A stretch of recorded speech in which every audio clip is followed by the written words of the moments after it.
अस्सलाम वालेकुम, welcome to our channel aspirants. आज हम डिस्कस करेंगे lab assistant higher education department का पेपर जो कि 25 दिसंबर को आज हुआ है और ईटा वालों ने इसको कंडक्ट किया है।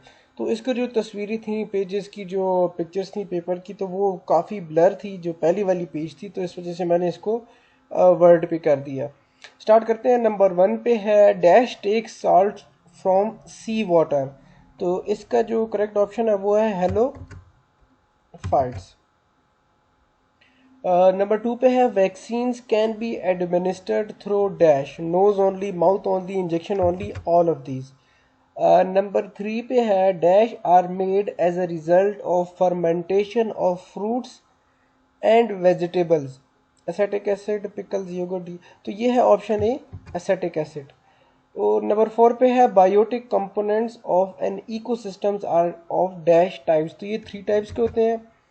नंबर 5 पे है the location of gene on chromosome is called its dash.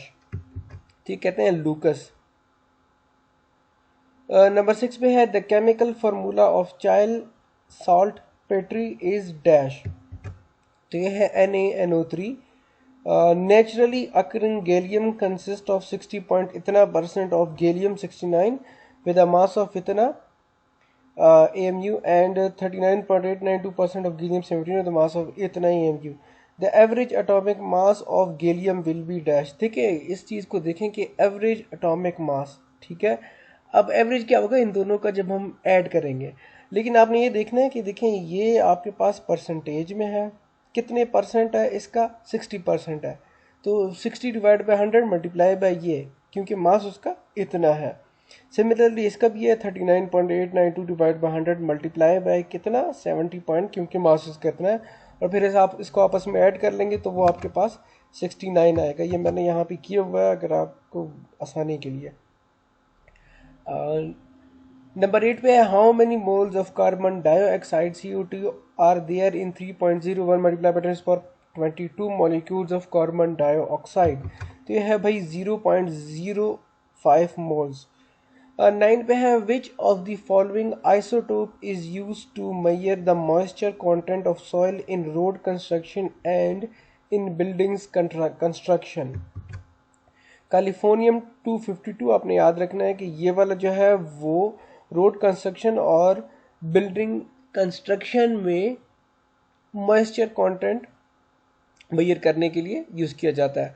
Number 10 पे है deficiency of which one of the following vitamins may result in the inflammation and irritation of the corner of the mouth and cracks in the lips। तो ये vitamin B2 है।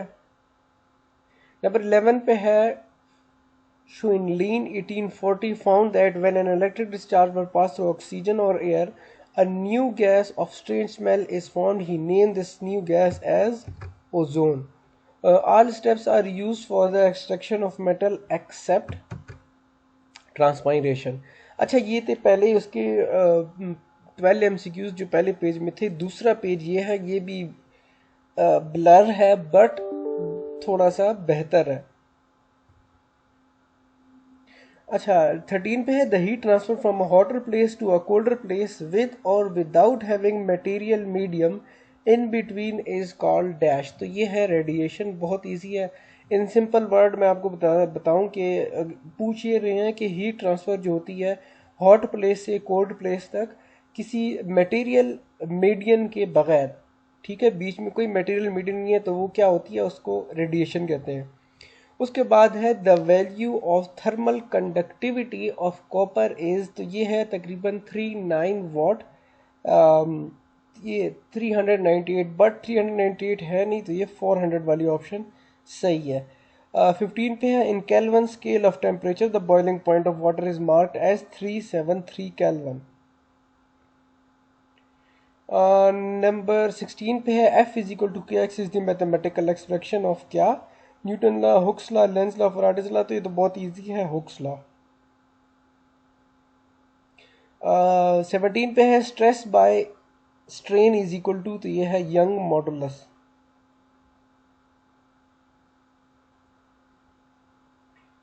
Eighteen पे है the oldest tennis tournament in the world is. तो ये है Wimbledon, ठीक है। और ये भी MCQs आता है कि ये कब शुरू हुआ था, तो ये शुरू हुआ था 1877 से शुरू हुआ था।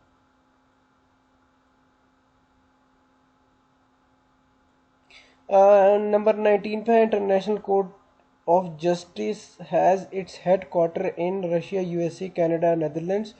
तो ये है नेदरलैंड्स, और नेदरलैंड में द हेग में है, HAGUE, ठीक है। अगर आ गया मतलब वो सिटीज़ के नाम आ गए तो HAJUE, मतलब ये ना आप परेशान हो जाएं कि यार यहाँ पे तो नेदरलैंड नहीं है। उसके बाद है Nippon is the former name of Japan. Identify the country which was the runner up of FIFA world cup 2018। तो ये है Croatia.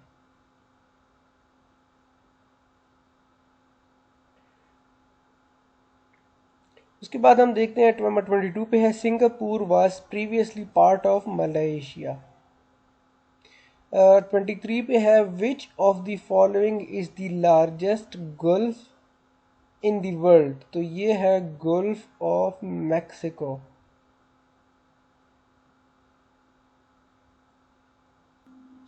Ground stroke is associated with the following games. तो ये है टेनिस, और ग्राउंड स्ट्रोक वो इसी तरह होता है ना कि वो ठपका खाएगी, उसके बाद आप उसको हिट करेंगे। उसके बाद है नंबर 25 पे है रुकू से उठने के बाद की हालत को क्या कहते हैं, कॉमा कहते हैं।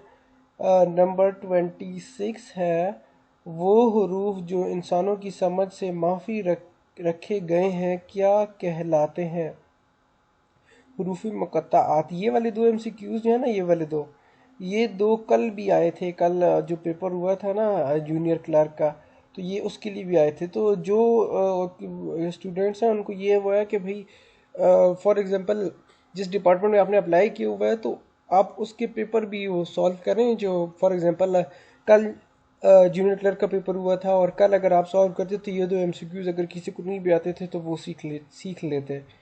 27 पे the British government encourage educational institutions dash. तो ये मेरे ख्याल में ये गवर्नमेंट होगा, मैं उस पर कंफर्म नहीं हूँ, मुझे कहीं से मिला नहीं है। काइंडली जिस बंदे को मिले तो वो मुझे इसका आंसर बताए कि इसमें क्या होगा। 28 पे है Quaid Azam presented his famous 14 points in the response of Nehru report. बहुत इंपॉर्टेंट है नेहरू रिपोर्ट।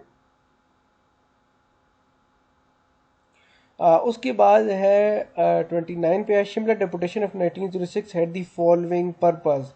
तो ये था for the future election in the country Muslim community would get separate electorate. आपने वो करना है। अच्छा, एक चीज़ आपने और भी याद रखनी है कि ये जो सेपरेट इलेक्टोरेट है ना, सारी किस्से कहानियाँ इस पे अड़ी हुई थी कि मुस्लिम को हुकूक मिलने चाहिए और सेपरेट इलेक्टोरेट वो मिलना चाहिए। तो इस ये बड़ी ना एक इम्पॉर्टेंट वो है सेपरेट इलेक्टोरेट सिस्टम। तो ये थे 29 MCQs। बाकी के MCQs को भी हल करते हैं, कोशिश करते हैं। See you in the next part. अल्लाह हाफिज़।